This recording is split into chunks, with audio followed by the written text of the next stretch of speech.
Halo Sobat Mata Kita. Kekuatan Angkatan Laut tidak hanya menjadi salah satu aspek pertahanan strategis yang penting, melainkan juga seperti sebuah pameran prestasi, di mana negara-negara paling kuat di dunia berusaha untuk mendentangkan mainan mereka dalam bentuk potongan artileri, kapal selam raksasa, dan kapal korvet tempur. Tentu saja terkadang mereka terlalu berlebihan. Contohnya saja Yamato, kapal perang Angkatan Laut Kekaisaran Jepang yang disematkan tidak hanya sebagai kapal perang terbesar dalam sejarah manusia, tetapi juga sebagai hal yang paling tidak berguna di dunia. Berjuang dan mencoba membangun kapal yang lebih besar, tapi terkadang sebuah negara melupakan peralatan yang mereka butuhkan. Namun kita tidak akan membahas semua kegagalan itu. Di sini kita akan belajar tentang kapal perang siluman Swedia yang bahkan lebih sulit untuk ditemukan daripada kaos kaki cadangan yang ada di lemari kalian. Berbicara tentang kapal siluman dan kapal hantu, hampir semua orang pasti pernah mendengar legenda Flying Dutchman atau melihatnya dalam film Pirates Caribbean. Kapal hantu kuno ini mampu kembali ke dasar laut dalam hitungan detik, dan kaptennya dapat memanggil monster raksasa bawah laut Kraken. Kami akan menunjukkan kepada kalian sebuah kapal yang tentu saja awaknya tidak mungkin dapat memanggil Kraken, tapi kapal itu sendiri terlihat seperti sudah lama tenggelam. Selanjutnya, kalian akan melihat salah satu kapal modern terluas yang menyerupai bujur sangkar, yang melaju dengan kecepatan 17 mil per jam, dan kapal tak berawak USS Introversive yang tidak membutuhkan pengawalan. Yang tentu saja kita juga akan melihat perkembangan terbaru dari Angkatan Laut Turki, India, dan Tiongkok. Mari kita berangkat ke kapal perang paling modern. Visby adalah kapal perang Angkatan Laut Swedia yang menyebabkan peristiwa bersejarah penemuan kapal perang siluman pertama. Para ahli mengatakan Visby adalah salah satu kunci utama penemuan Angkatan Laut modern. Korvet multiguna ini menggantikan korvet berukuran kecil. Insinyur Goldberg mulai mengembangkan prototipe pertama pada tahun 1987, ketika Swedia sedang meluncurkan program uji coba kapal untuk teknologi siluman. Pembangunannya dimulai pada tahun 1996 dan Visby mengendarai ombak pertamanya pada tahun 2000. Pada awalnya ada 6 kapal yang dinamai berdasarkan nama kota di Swedia, tetapi pesanan untuk kapal yang terakhir Uddevalla dibatalkan karena tingginya biaya pembangunannya. Total proyek ini diperkirakan hampir senilai $1 miliar dan $184 juta untuk setiap unit korvetnya. Badan kapal dibuat sesuai dengan prinsip turnability, dengan batas kecepatan yang lebih tinggi, bahkan dalam gelombang laut yang lebih intens. Para insinyur menyembunyikan sistem persenjataan di dalam badan kapal yang ditutupi dengan plat pelindung. Satu-satunya pengecualian hanyalah pada perangkat senjata pada mulut artileri kapal. Namun, menara pelindung artileri juga dibuat dari bahan penyerap radar. Untuk meningkatkan kinerjanya, kapal ini menggunakan 2 jet air sebagai tenaga pendorong, dan dalam mode hemat berada pada kecepatan 17 mil per jam, sebaliknya bukan di kecepatan 40 mil per jam. Korvet ini mampu berlayar hingga sejauh 2.500 mil. Sebenarnya kapal ini lebih mirip dengan desain minimalis IKEA, kecuali terkait namanya yang cukup sederhana. USS Zumwalt DDG-1000 adalah kapal destroyer Angkatan Laut berpeluncur rudal yang didesain untuk menyerang sebuah objek darat dan objek lepas pantai. Persenjataannya mencakup 80 rudal jelajah Tomahawk untuk mendukung pasukan di darat dengan sistem persenjataannya yang modern. Kapal ini dapat mengalahkan beberapa peleton tentara musuh hanya dengan satu tembakan saja. Keunggulan utama dari kapal USS Zumwalt adalah teknologi silumannya. Kapal ini dirancang dengan cara yang tak biasa, agak mirip dengan kapal yang terbalik. Harga mainan seperti ini untuk Angkatan Laut Amerika tidak terkesan kurang dari teknologi silumannya. $22,5 miliar untuk seluruh program pembuatannya, dan $4,25 miliar untuk setiap unit Zumwalt. Seperti halnya Visby, USS Zumwalt juga dilindungi dengan penutup siluman, serta tiang-tiang dan perangkat radio hilang begitu saja di atas dek kapal. Sebenarnya agak lucu karena pada tahun 1990-an, Pentagon ingin membeli 32 kapal. Namun akhirnya pada tahun 2010 setelah beberapa pengurangan, hanya ada 3 unit dari kapal ini yang tersisa dalam proyeknya. Untuk memenuhi biaya yang begitu besar, pemerintah Amerika harus memecahkan lebih dari 1 celengan bank untuk mendanai proyek inovatif ini. Proyek 17A adalah serangkaian fregat siluman kelas Nilgiri yang dirancang untuk program Angkatan Laut India. Program 17A menjadi pencetus awal proyek 17 fregat kelas Shivalik. Masing-masing kapal ini dinamai berdasarkan pegunungan yang ada di India. Total biaya keseluruhan program ini diperkirakan senilai 7 miliar dolar, dan kelas utama kapal ini diluncurkan pada tahun 2019. Proyek ini akan mengembangkan fregat dengan peluru kendali otomatis. Dijadwalkan armada terakhir dari fregat ini akan bergabung di Angkatan Laut India pada tahun 2025. Para teknisi memberikan perhatian khusus pada sensor berkualitas tinggi dan sistem kontrol pada rudal. Selain itu, mereka menggunakan bahan khusus berteknologi siluman untuk menutupi seluruh kapal, yang memungkinkan untuk menghindar dari deteksi radar musuh yang tidak diinginkan. Sepertinya teknologi siluman sudah menjadi rancangan umum untuk teknologi militer modern, mahal, kaya, dan indah. Kapal kelas Nilgiri akan menjadi kapal tempur permukaan paling canggih yang dimiliki India dalam satu dekade ini, dengan sensor keren dan rudal supersonik tiruan yang hanya mampu menembak secara vertikal saja.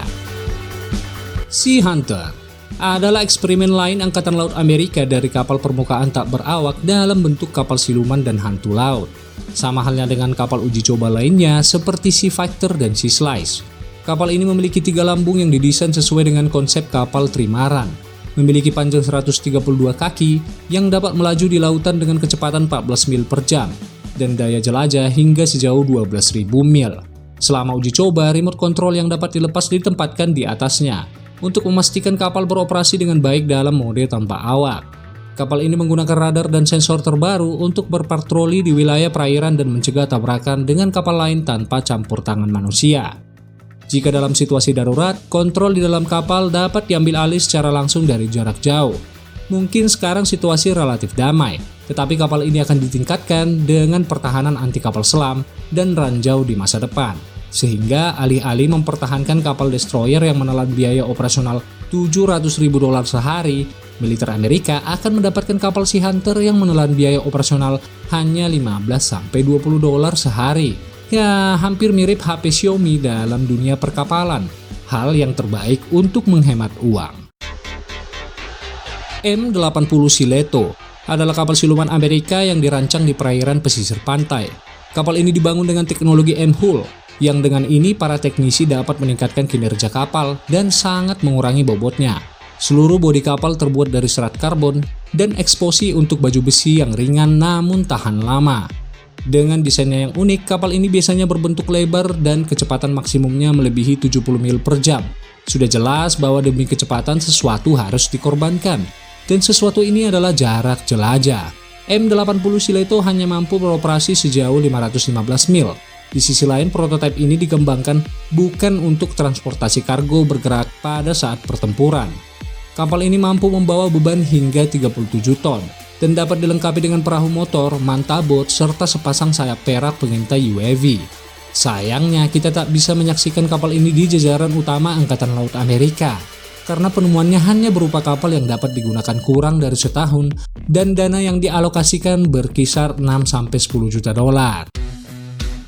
FS Forbin adalah kapal fregat anti pesawat terbang kelas Horizon milik Prancis, yang dirancang oleh konsorsium antar negara bagian seperti Inggris, Prancis, dan Italia. Para peserta program ini langsung berselisih satu sama lain. Prancis dan Italia mengatakan bahwa tidak perlu membangun kapal jarak jauh. Di sisi lain, kepentingan Inggris lebih tepatnya dipertahankan untuk anti udara jarak jauh.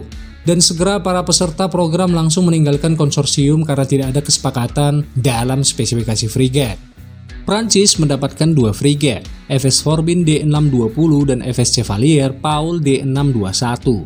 Tugas utama kapal Forbin adalah melindungi kapal induk, warga sipil, dan kapal perang besar dari serangan rudal supersonik. Dan sudah ada 6 kapal yang bertugas di Angkatan Laut Prancis yang dinamai Admiral Claude de Forbin. Namun dengan lapis baja buatan lokal serta lambung yang terbuat dari baja berkekuatan tinggi, tentu saja bahan ini akan lebih tangguh dari kapal pendahulunya. Pelayaran otonomnya dapat bertahan selama 45 hari dan memiliki jangkauan hingga 8.100 mil. Ya, yang tidak buruk untuk kapal tua ini. Sekarang kapal ini merupakan bagian penting dari kelompok penyerang dari satu-satunya kapal induk milik Prancis yang beroperasi, yaitu kapal induk Charles de Gaulle. Istanbul F515 adalah kapal frigat tempur baru pertama dari proyek MIL GEM, Program Militer Nasional Republik Turki. Tujuannya adalah pengembangan kapal korvet dan frigate untuk pengawasan, pengintaian anti kapal selam, dan pertahanan anti udara dalam pertempuran melawan kapal permukaan. Program ini telah dikembangkan sejak awal tahun 2000-an. Selama masa implementasinya, armada Turki sudah menerima 4 kapal kelas korvet dan kapal kelas frigate TF100, termasuk kelas Istanbul F515 sendiri, yang menjadi fase kedua dari proyek MIL Gem. Frigate ini diluncurkan pada tahun ini dan akan masuk ke jajaran Angkatan Laut Turki pada tahun 2023. Kapal ini memiliki bentuk yang memanjang dan meningkatkan jangkauannya. Memiliki 2 kali amunisi lebih banyak dari rudal anti kapal dengan sistem penembakan secara vertikal dan pengetahuan lain untuk kemampuan multiguna. Kemampuan praktik penerapan teknologi dalam pengembangan kapal kelas khusus ini akan diterapkan lebih jauh oleh teknisi Turki dalam pembangunan kapal kelas TF2000 pada fase ketiga proyek MIL Gem. Tipe 075 adalah kapal pendarat amfibi utilitas umum Angkatan Laut Cina yang menjadi salah satu kekuatan terbaru dari Angkatan Laut Cina. Generasi baru dari pencetus kapal pendarat amfibi tipe 071 yang berbeda dari pendahulunya, terutama dalam ukurannya yang besar. Kapal pendarat amfibi ini merupakan salah satu kapal terbesar dalam sejarah Cina dan akan memungkinkan armadanya untuk menggerakkan 30 helikopter serang untuk melawan kapal permukaan dan kapal selam serta pasukan darat musuh. Selain itu, kapal raksasa Cina ini mampu menyembunyikan kapal pendarat dan marinir, dan kapal itu sendiri dapat bertindak sebagai kapal komando. Desain pertama kapal ini dikembangkan pada tahun 2018, dan hari ini 3 prototipe dari kapal ini telah diluncurkan, yang dalam perencanaannya para teknisi akan membuat 6 unit dari kapal kelas ini. Konstelasi FFGX adalah pengembangan terbaru dari Angkatan Laut Amerika. Kapal ini adalah kapal kelas frigate multiguna yang merupakan tindak lanjut dari kapal literal. Tugas utama frigate ini adalah menghancurkan kapal permukaan milik musuh melalui jangkauannya yang luas dan mendeteksi kapal selam musuh. Angkatan Laut Amerika akan menerima 20 unit kapal konstelasi pada tahun 2030. Karena kapal ini didesain berdasarkan kapal yang telah ada sebelumnya, pengembangan prototipenya menghabiskan dana sebesar 1,2 miliar dolar dan berikutnya akan menelan biaya yang konyol menurut standar persenjataan modern Amerika, 900 juta dolar. Frigate ini dilengkapi dengan 32 Mark 41 sistem peluncuran untuk rudal anti udara yang inovatif dan dapat membawa beberapa jenis drone serta helikopter anti kapal selam MH-60R Seahawk. Ya, sepertinya kalian sudah menyelesaikan video ini dan tidak melewatkan satupun. Atau mungkin kami melupakan kapal favorit kalian. Pastikan kalian menuliskannya di kolom komentar. Jangan lupa untuk menekan tombol like dan subscribe-nya, share videonya agar orang lain juga tahu apa yang kalian tahu. Ingat bahwa kami mempertimbangkan keinginan kalian dan ide-ide kalian bisa menjadi bagian dari video kami selanjutnya.